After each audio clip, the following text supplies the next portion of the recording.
pace up. Learn and grow.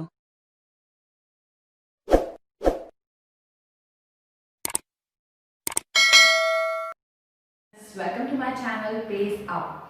आज हम देखने वाले हैं बहुत ही इम्पॉर्टेंट टॉपिक, बहुत इम्पॉर्टेंट टॉपिक जो आपके कॉम्पिटिटिव एग्जाम्स में आता है, आपके थ्योरेटिकल एग्जाम्स में आता है। Classical conditioning theory of learning का बहुत इम्पॉर्टेंट टॉपिक हमने थॉर्नडाइक कर चुके हैं, ये अब हम पैवलॉव कर रहे हैं।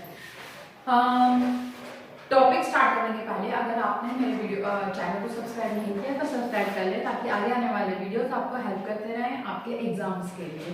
चलिए देखते हैं हमारा टॉपिक पैवलॉव। जो आइवन पैवलॉव, जो इसके जिन्होंने ये थ्योरी दी है उनका नाम पूरा था आइवन पैवलॉव। इसको पैवलॉव थ्योरी भी कहा जाता है, इसको क्लासिकल कंडीशनिंग थ्योरी भी कहा जाता है, और हिंदी में इसको पैवलॉव का अनुकूलित अनुक्रिया सिद्धांत भी कहा जाता है। अब देखते हैं टॉपिक्स समझने के पहले सबसे पहले बहुत जरूरी दो टर्म्स को समझना। एक टर्म है आपकी स्टिमुलस और एक टर्म है आपकी रिस्पॉन्स। स्टिमुलस क्या होता है? Something that exist in the surrounding और दैट इज प्रेजेंटेड। कुछ ऐसी चीज जो ऑलरेडी हमारे आसपास है, प्रेजेंट है एंड एग्जिस्ट है या प्रेजेंट है हमारे पास या प्रेजेंट होती है और वो समय समय पर दिखाई दे जाती है। And second response, how the animal और human respond to the stimuli. जो स्टिमुलस है या जो स्टिमुलाई है उसको ह्यूमन या एनिमल कैसे रिस्पॉन्स करते हैं उसको देखकर। तो जैसे अगर मैं नॉर्मल एक एग्जांपल दूं कि आपके सामने आपकी कोई फेवरेट खाने की चीज रखी हुई है, तो वो आपके लिए स्टिमुलाई हो गई, और जो आपके अंदर लालच क्रिएट होगा, जो खाने की इच्छा पैदा होगी, वो आपका रिस्पॉन्स है।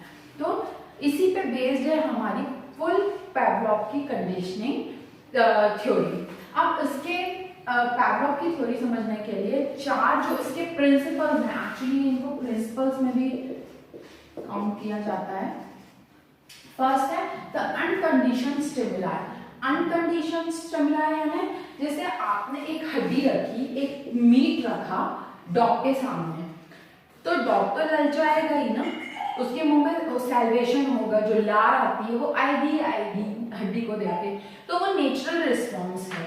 ये इसको नेचुरल रिस्पॉन्स कहते हैं, इसलिए अनकंडीशन है। अनकंडीशन मतलब इसमें हमने कोई कंडीशन नहीं लगाई, देखा और लालच आई। अनकंडीशन रिस्पॉन्स कैसा होगा कि अनकंडीशन रिस्पॉन्स में अगर आपने दवाई खाई है तो आपको उसका असर तो होगा ही होगा, कुछ ना कुछ तो आपको उसका असर होगा, तो वो एक आपकी अनकंडीशन रिस्पॉन्स है। या डॉग को जैसे सैल्वेशन हो रहा है, वो भी एक अनकंडीशन रिस्पॉन्स है।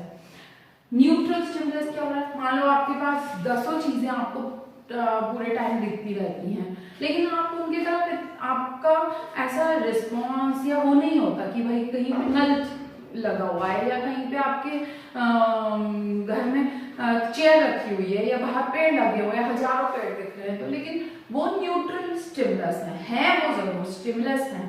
कई बार आप पेड़ों को देख के भी अट्रैक्ट होते हो, वाओ कितनी सुंदर पत्तियां हैं या कितना ब्यूटीफुली उसका शेप है, लेकिन हमेशा नहीं। इसलिए हम उसको न्यूट्रल रिस्पॉन्स में काउंट करते हैं, जहाँ हमारा कोई ऐसा रिएक्शन नहीं आता है, तो हमारा न्यूट्रल स्टिमुलाई है।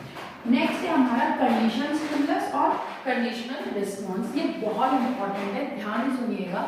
कंडीशनल स्टिमुलस कैसा होगा?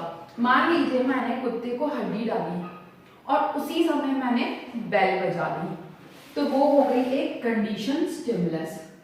और कंडीशनल रिस्पॉन्स यानी जब भी बेल डॉग सुनेगा वो समझ जाएगा कि उसको खाने के लिए मिलने वाला ही है बोन, तो वो उसका होगा स्टिमुलस रिस्पॉन्स। तो हमने उसको क्या किया दिया? कंडीशन कर दिया। अब हम पहले एक्सपेरिमेंट समझ लेते हैं, फिर आपको इस दोनों टर्म्स बहुत अच्छे से समझ में आ जाएंगे।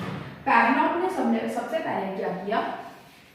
डॉग को मीट दिया, और जब भी वो मीट देता था उसको क्या कर देता था? बेल रिंग कर देता था at the same time, so the dog would associate the bell with the meet.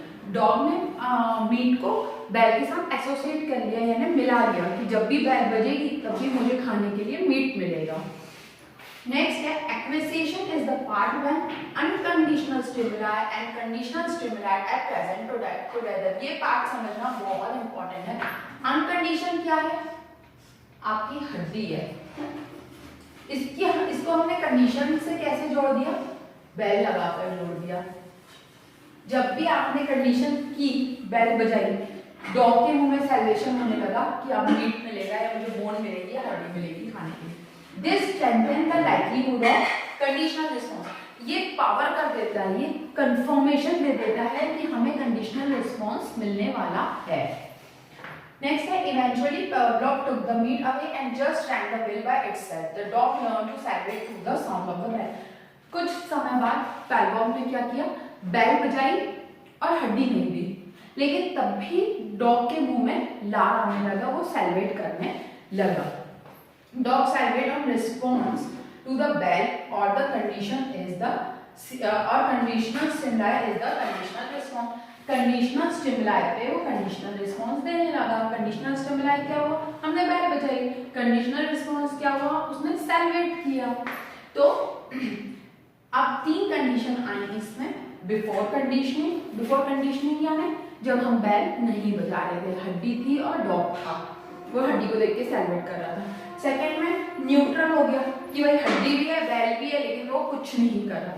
Third में हमने उसको हर बार हड्डी दे दे के बेल बजाई, हड्डी दी बेल बजाई, हड्डी दी बेल बजाई। तो आफ्टर कंडीशनिंग क्या हो गया कि वो बेल और बोन को एसोसिएट करने लगा। जब भी बेल बजती थी वो समझ जाता था कि उसे बोन मिलने वाली है खाने के लिए। और फिर टॉपिक में चार बहुत इंपॉर्टेंट टर्म्स हैं जो बहुत बार पूछी जाती हैं आपके कॉम्पिटिटिव एग्जाम्स में भी, और अगर आप कोई थियोरेटिकल एग्जाम लिख रहे हैं तो इसमें अगर आप इनको ऐड करते हैं आप अपने आंसर को एलाबोरेट करने के लिए, तो आप बहुत अच्छा स्कोर कर सकते हैं। फर्स्ट है जनरलाइजेशन। जनरलाइजेशन क्या है? इसी एग्जाम्पल से समझा देती हूँ। जब आप हड्डी दिखा रहे हो, डॉग सैलिवेट कर रहा है, जनरल चीज है, किसी भी डॉग को दिखाओगे वो ऐसे ही करेगा। डिस्क्रिमिनेट कैसे किया हमने कि डॉग को बेल बजाकर हड्डी दी, तो हमने अलग कुछ किया ना, डिस्क्रिमिनेट किया, उसको अलग किया। नेक्स्ट एक्सटिंक्शन किया। एक्सटिंक्ट यानी खत्म कर देना। आपने कुछ दिन बाद किया बेल तो बजाते थे लेकिन उसको हड्डी नहीं देते थे, बेल बजाते थे लेकिन हड्डी नहीं देते थे, तो वो थोड़े दिन में उसका रिस्पॉन्स करना उसने बंद कर दिया। उसे समझ में आ गया कि बेल तो बजती है लेकिन हड्डी या उसका खाना नहीं आता है, इसको कहते हैं एक्सटेंशन। और स्पॉन्टेनियस रिकवरी क्या हुआ? एक दिन आपने बेल बजाई और फट से उसको खाना दे दिया, तो उसको फिर से रिकवर हो गया, फिर से याद आ गया, तो वो फिर से सैलिवेट करने लगा। तो मतलब ये स्पॉन्टेनियस रिकवरी, जो एक्सटेंट हो गई थी, जो खत्म हो गई थी, वो फिर से रिकवर हो गई। तो इस तरीके से हमारा टॉपिक खत्म होता है क्लासिकल कंडीशनिंग थ्योरी का। वैसे मैंने हर कुछ इसमें कवर कर दिया। स्टिल अगर आपको लगता है कि कुछ रह गया हो तो आप मुझे मेल कर सकते हैं budkushweta@gmail.com पर, या फिर आप मुझे कमेंट भी लिख सकते हैं। अगर आपने चैनल को सब्सक्राइब नहीं किया तो सब्सक्राइब कर लें और बेल आइकन को जरूर क्लिक करें, जिससे आगे आने वाले वीडियोस की नोटिफिकेशन आपको जल्दी से मिल जाएगा। चलिए मिलते हैं नेक्स्ट वीडियो में।